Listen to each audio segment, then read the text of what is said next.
Shalom. We want to give all the glory and praise to Yahweh, Bahasham, Yahweh Shai, Bahasham, Rakah, Kodash. Double unto the apostles, the elders, and the bishops of the great millstone. Shalom to the whole full elect, which are the remit of the Israelites and Israelite foreigners that don't like the Israelites, but they are Israelites. Shalom. Okay, I don't have no title, but I'm gonna be in Jonah chapter 2. And here's just talk about a prayer that Jonah was setting up while he was inside a fish. All right. But if you really read this and pay attention with a spiritual eye, it's like in the same way you can compare the elect to Jonah, if you get what I'm saying. But I'm about to read and explain why. But Jonah chapter 2, verse 1. All right, this basically starting off when once Jonah got swallowed up by the fish. It says, Then Jonah prayed unto the Lord, his power, out of the fish belly. All right, now right there, when you go see that word belly, what's it in the linear? I ain't trying to get too deep into it. I'm just trying to get a little point out of it. But the word belly, which says out of his belly, I'm going to get it right here. Let y'all hear it too. Strong's H 4578. May air. All right, now if you're paying attention, it says internal organs, inner parts, bowels, intestines, belly. But if you go all the way down to where it's D, it says place of emotions or distress or love.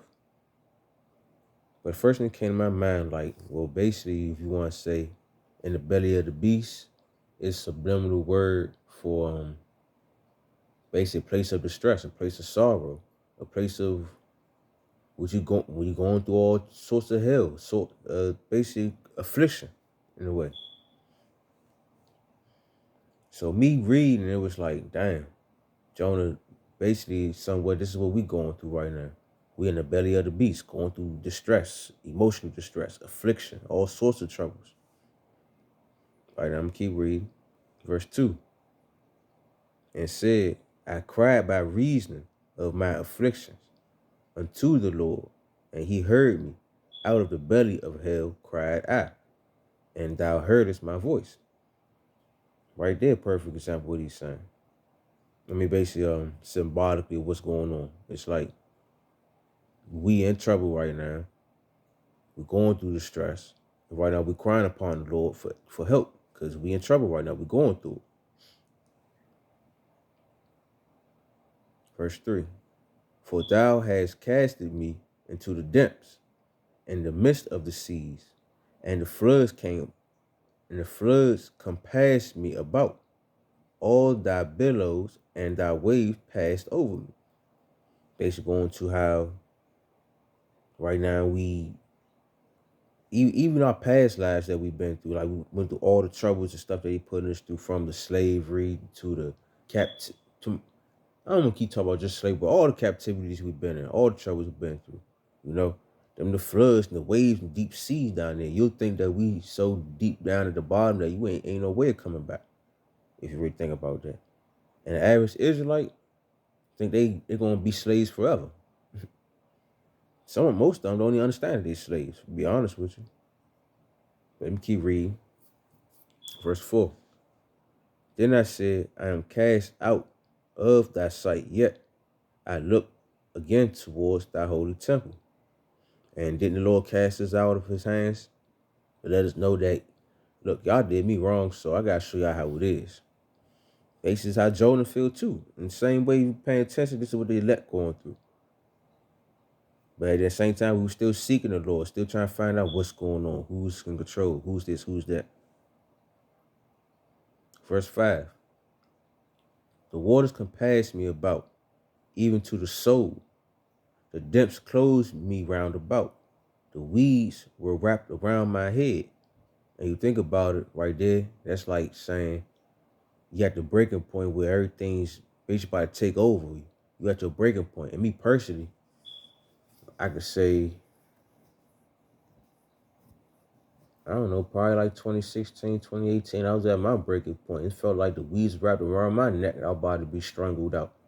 But for some odd way, some strange way, the weeds was taken around me and I was able to lift up my head to see what's really going on, basically. Sublimity's talking, you get what I'm saying, through the spirit. Basically, I'm just comparing my life to what Jonah feel right now. Feel like he at the very bottom.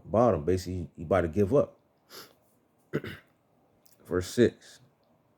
I went down to the bottom of the mountains, the earth where her bars was about me forever. Yet hast thou brought up my life from corruption, O Lord, my power. Basically, he was all the way at the bottom, to the very, very bottom, where it's like there's no return. But at the end of the day, there was a return. Why? Because the Lord there to help at the end of the day. Verse 7. When my soul fainted with me, I remembered the Lord, and my prayer came in unto thee into thy holy temple. So basically, Jonah is like when he's at the very bottom, when he just knew that there was nothing else left for him, he remembered, hold on, I'm a righteous man. I can praise the Lord. He's going to save me. And what happened was, the angel heard him and sent it up to him. And that's basically what's going on for us right now. The angels hear us praying, like, we need help. We need saved from these waters, from the depths, from the deep seas, from deep waters, basically from the bottom of, from the Shalagi, loss of words, the belly of the beast, basically. From our troubles, emotions. The Lord hears and he's saving us. Verse 8. They that observe lying vanities forsake their own mercy, but I will sacrifice unto thee with the voice of thanksgiving. I will pay that I have vowed. Salvation is of the Lord. So basically,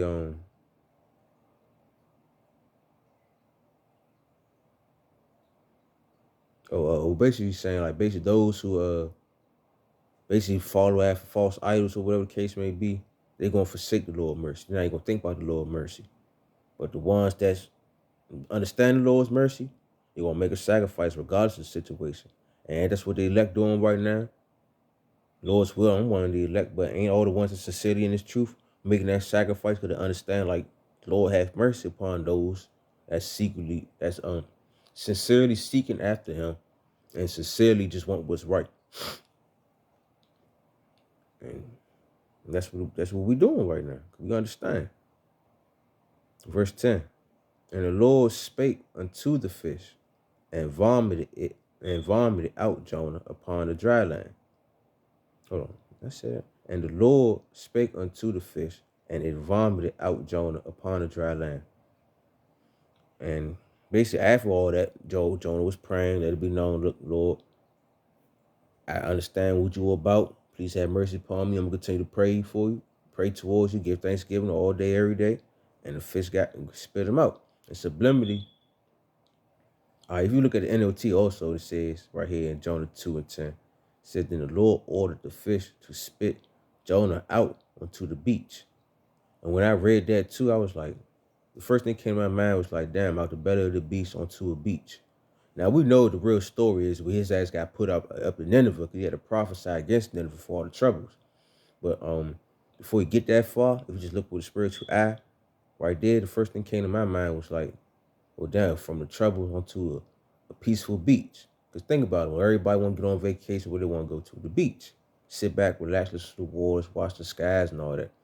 So me, subliminally looking at this, Jonah chapter 2 was like a story, a little quick storyline about the elect, if you like perceive what I'm saying, basically. Because Jonah was expressing himself how he was feeling in the bottom of the fish, in the belly of the fish, and then that's, he understood. He cried to the Lord, he prayed, and the fish spit him out. And then if you look, what's going on? The elect going through some troubles right now, about to continue to go through some troubles. We're going to pray to the Lord during Jacob's troubles. And that's, we're going to be saved. We're going to get the salvation we're looking forward to. So, I just wanted to express what just came to me about just reading Jonah chapter 2 again. Just reading that part was like, damn, it sounded like subliminally, spiritually, what the elect going through right now, what's about to happen.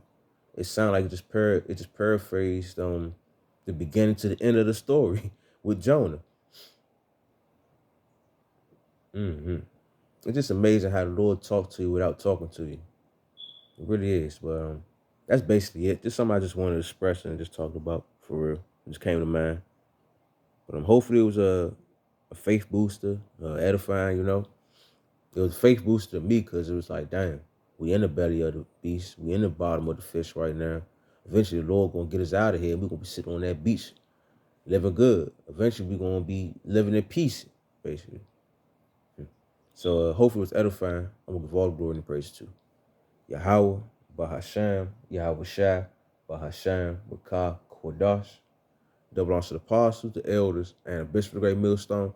Shalom to hopeful elect, which are the remnant of the Israelites and the Israelite foreigners that don't look like the Israelites, but they are Israelites. Shalom. Stay strong, y'all. We at the end of this. Just gotta maintain. Just keep praying.